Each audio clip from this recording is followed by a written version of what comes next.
We're good to go, and there are no members of the public. Okay. Welcome, everyone. It's 10:38 a.m. and this is April 28th, Friday, 2023. This is the Montecito Sanitary District Board meeting. It's a special board meeting for approval of a project. We're going to go through this as quickly as possible. I think everybody's probably read all their information about today.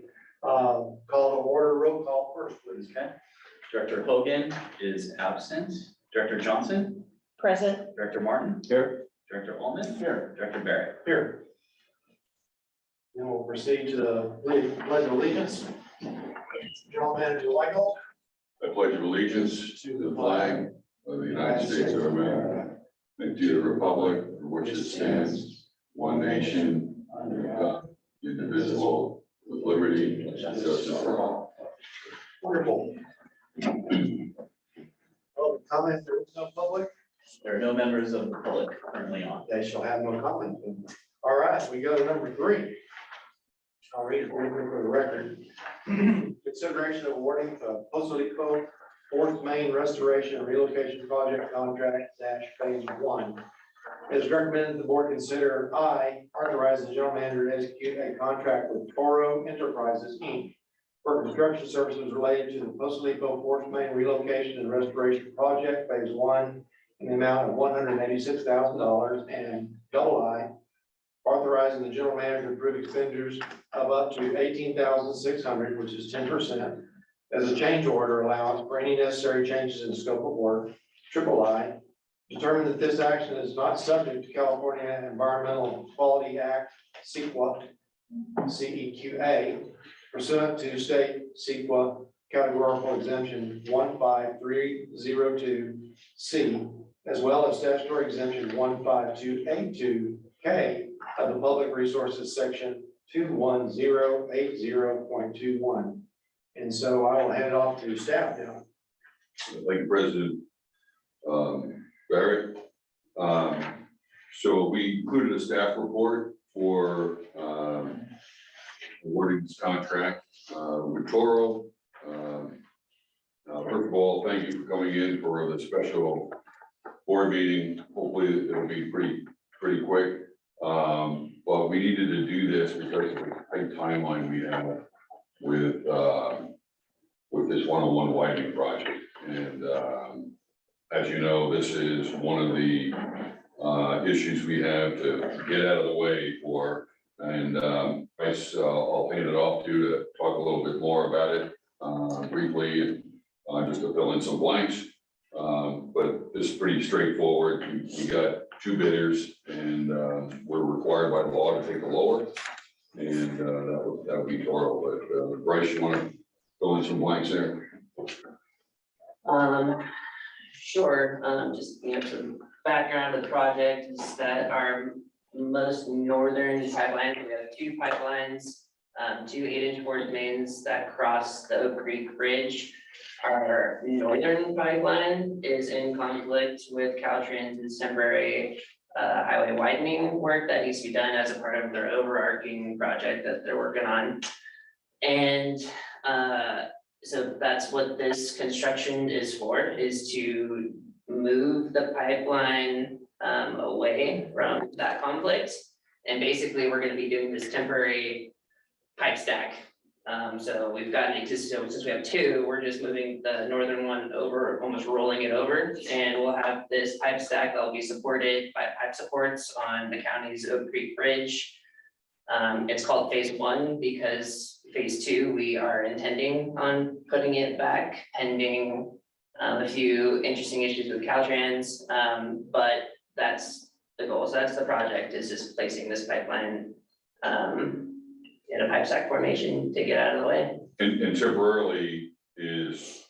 But temporarily is the length of the 4D south segment of the project, which could be about 3 years. So that's why it's going to be kind of a robust, it's not really a bypass, it's definitely like a relocation. Right now, they're laying in parallel flat together. We're just gonna move one on top of the other. Can I ask you questions? So, as I try to learn about the infrastructure, what's the difference between a main and a force main? So, go ahead. Well, so it's a good question. A main is actually just a term of a pipe, can be anything. It could mean gravity, it could mean force, but what for us, we say force mains, to basically say that there's pressure in the line, but a main can be unpressurized or pressurized. So force main just means. So all our sewer lines are considered sewer mains. Got it. And the sewer laterals are the lines that go from our main to the house. Of course, all our mains are gravity feed. With the exception of a force main is we pump the sewage uphill. Back into a gravity bed to get down our way. Is this questions, Tom? Yes. So I have a question. So this is along this South Jamerson, is that correct? That's correct. Okay, do we or should, which we've done before, notify any of the neighbors? That's correct, yeah. We'll be notifying the neighbors. And then when does this project start, once it's approved? So we anticipate construction happening by the end of May, potentially May 29. To start or to end? To start. Okay, and then to end? To end would be June 13th. So it's about a 2-week.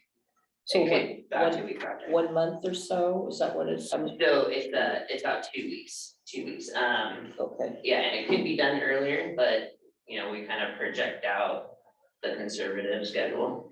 and then phase 2 would be another. Phase 2 will be bid out separately and almost treated as a separate project at this point.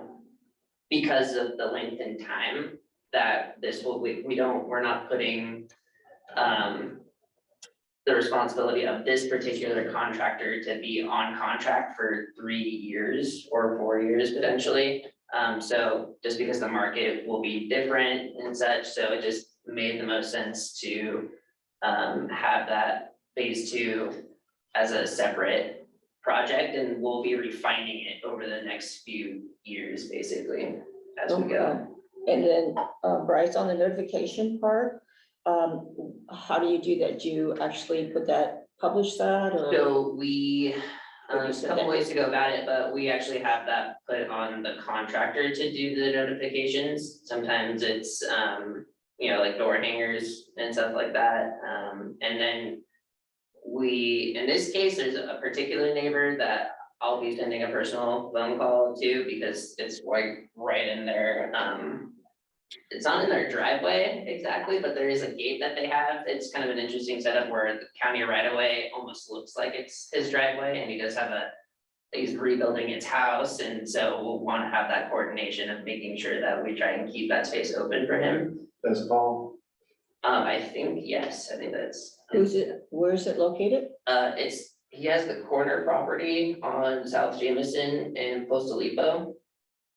As if you were coming from South Jameson and you make a right turn on Postal Depot, it's that right turn house right there on the corner. And then on the notification, is there a requirement of so many days that you have to?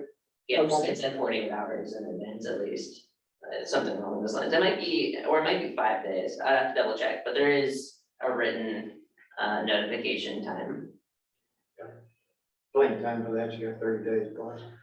Yeah, exactly. Yeah. Thank you. Okay, Director Martin, any questions? Can I ask one more question?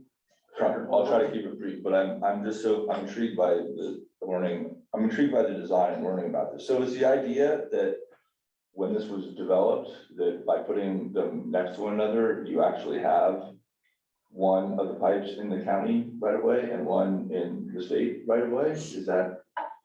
So I'm trying to understand, right? I mean, because if you're taking one out of the state right away and you're just flipping it on the other side and putting it in the county right away, presumably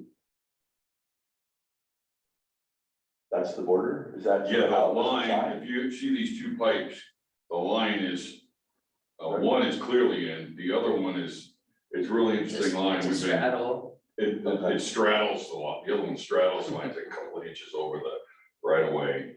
And that has caused such a bureaucracy mess. I can't believe it. It's probably surveyed wrong initially. So that's what, I mean, presumably when it was 2 inches, designed, the yeah. idea was. to- They didn't have GPS. Typical bureaucracy, like, unbelievable. And the fact that there's two pipes there, is that redundancy? Yeah, it's redundancy and operational flexibility, basically. So we actually, most of the time, we run one.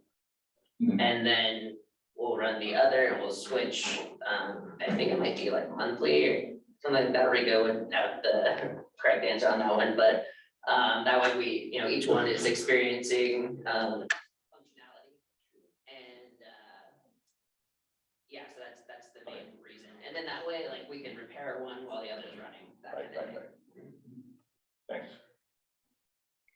How long, what's the length of this pipe that's being moved? Not very long at all. It's probably, the span is about 20 feet. And then we do need to dig two, we have two excavations on either side to catch the rest of the pipe. So all in all, projecting about 50 feet of pipe or so. It's expensive for 50 feet. It is, there's difficulty with knowing exactly how everything's gonna go, so there is some risk, and I feel like that's part of why the bids are higher, but it's still within alignment of the engineer's cost estimate because of some of the unknowns. Is there a possibility to come underneath bid if they do it quicker or something, or No, so they could work 2 days or they could work 2 weeks and it's still 186,000? that's correct. Interesting. Good job that they have. Encourages you to work fast. Yep. And that's actually a part of it, is that the schedule is, so we actually have something called liquidated damages. Where if they're negligent, if they are proven kind of negligent and they don't keep to the schedule. Since schedule is paramount on this job, they would pay us a fee, of this case, $3,000 a day if they don't finish. And then in the future, bring it back, is it gonna be the same amount of money if it was in today's prices? You think it'd be the same amount? I think it's it's projected to be about the same. It might be actually a little bit less, maybe like 150, because we should be documenting what things look like. Yeah, I'm about to say. Yeah, so it should be less, some of the risk should be less, in my opinion. But there's a little more bureaucracy involved around the next step. Yeah, if you're talking about just That. engineering, it should be less. Quick question. Yeah, thank you for all this. On the traffic impact, because there's a lot of other things that are happening in that area. Yep. So how is that going to work? Because now you have this part of the construction that'll be happening in May, and then there's other things that are happening. So are you going to be, I know there'll be traffic control. Who takes care of that? Would they? The contractor will be taking care of the traffic control plans, and the county is doing a good job of helping us and Caltrans kind of timing all of the projects, giving us kind of schedules of time where it makes sense to be able to work so that way, because there's, for instance, SoCal Edison has jobs that are gonna be happening on Coastal Depot, but we know in advance kind of what their timeline is, and we'll be out of their way, we'll be out of Granite's way, so we are trying to stagger contractors where the county is helping us in that regard. Okay, because that's gonna be a big impact. Yeah, it would be, No. correct, yeah. I mean, is it pretty much construction during the day? Yeah, it'll be construction during the day. Okay. Good luck. Yeah, we and mostly Bryce sits on a weekly Highway 101 widening conference call with a cast of thousands. And they go by a spreadsheet, I don't know, a couple pages long, of everybody that's got something in the way. And we're always on the good side of things because we're responsive. We've gotten kudos from contractors, the county, the Caltrans, for all keeping the timeline and everything, but there are entities on there that don't even show up. And so the heat goes off of us onto the others, which is a good thing. But- Just another quick thing, what might be helpful because I know you've got two bids and everything, but it might be helpful when we're trying to do this quickly for you, is to just to have a sketch or a drawing, what you've done, because I know you've worked on some drawings, but kind of that area, just so that we know, just might help as far as quickly where that location is. Sure.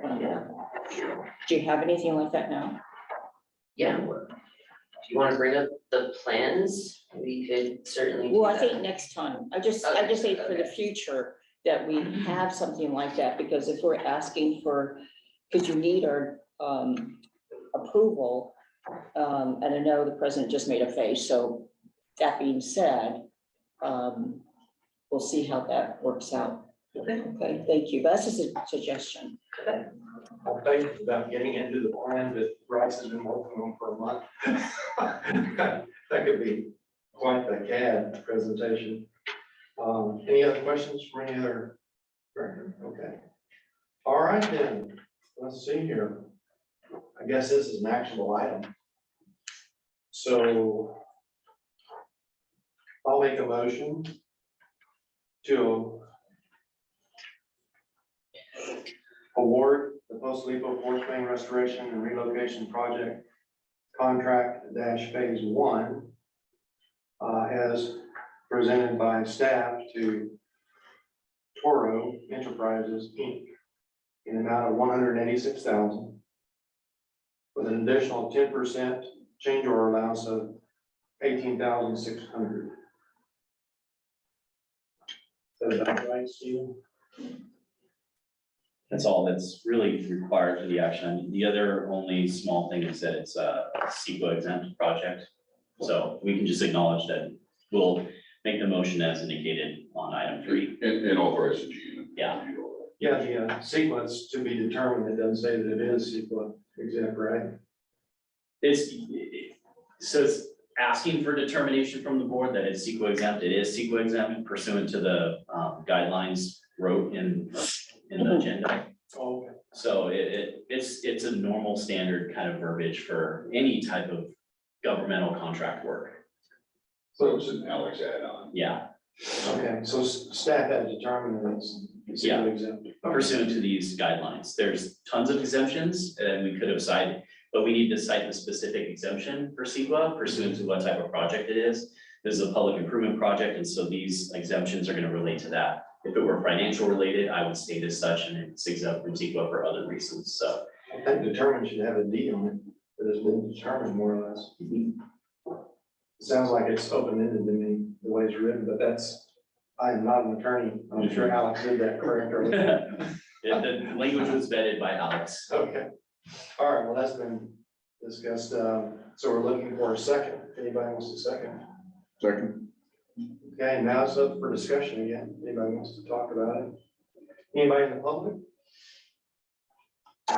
There are currently no members of the public. Okay, comes back to the board for discussion. No discussion? So I guess we need to, vote, We please. will vote. On the motion to authorize the general manager to execute a contract with Toro Enterprises for construction services related to the Post Lipo Force Main Relocation and Restoration Project Phase 1 in the amount of $186,000. And to authorize the general manager to approve expenditures of up to $18,600, 10% as a change order allowance for any necessary changes in scope of work, and to determine that this action is not subject to CEQA pursuant to the guidelines listed in the agenda. We'll take a vote of the board. Director Hogan is absent. Director Johnson, Aye. Director Martin, Aye. Director Holman, Aye. and Director Barrett. Hi, Motion passes. that concludes number 3. We go to number 4, items for next agenda. Our next regularly scheduled board meeting is May 10th at 12 noon. Which I believe is a Wednesday, other than that. So, everybody should be aware of that. Hopefully we'll have Director Hogan back at that time. Is there anything anybody wants to put on the agenda for May 10th? What are you thinking about? Pardon? What are you thinking about? What are, I'm waiting for staff to come up with their suggestions on the agenda. We are going to have a special meeting next week, closed session on management's proposal. So that'll be determined once we have all the directors in a day. I'm just waiting to hear back from Director Hogan. Right. I can't remember if he gets back today or tomorrow, but, so maybe Monday or Tuesday we'll have a day for that. If he responds over the weekend, I'll. Sure. Some too. But I don't have any items for May 10th. Does anybody else have? Bryce, you have anything? Not this time. Things can change quickly. Bryce is gonna be on his computer. So there's a ton of people logged into that Caltrans meeting. Do they do roll call? Does it take like a half hour to do roll call? No, they actually do a pretty quick job, but they do. They do roll call. Yeah, they. That's how you know people aren't there. Oh, yeah. Oh, okay. But they start out with a list of all the attendees that are supposed to be there. And, Yeah, and they, you know, they kind of, by now, because we do it every week, they kind of know who's who and, you know, the project manager for the whole thing. Will pretty much go down his list real fast, see who's there. It's so on Microsoft Teams. So. well, hats off to staff for getting gold stars for our district on being at these meetings and complying with all their, I'm sure, tons of requests, being 2 inches over the line on the pipe. But boy, that's an expensive move for 2 inches, isn't it? That's like moving a house. It is. And then you gotta move it back if they agree to it. President Barrett, perhaps we should consider creating a gold star flag like that the staff can put in their windows. Yes, I think that would be great. But no, it's, I would imagine with the bureaucracy, if you get on the bad side with Caltrans or Granite, it would be a tough road to drive down in the future. But, well, that's all I have. That does items for next. We're ready for adjournment, I believe, unless anybody have anything else. That's the agenda. That's pretty much it for today, I think. So, need a motion for adjournment. So move. Okay, it's 11 a.m. sharp. Good job, guys. 11:00. Wow, all right, Yeah, better that. awesome. Good luck, Brian. That's right.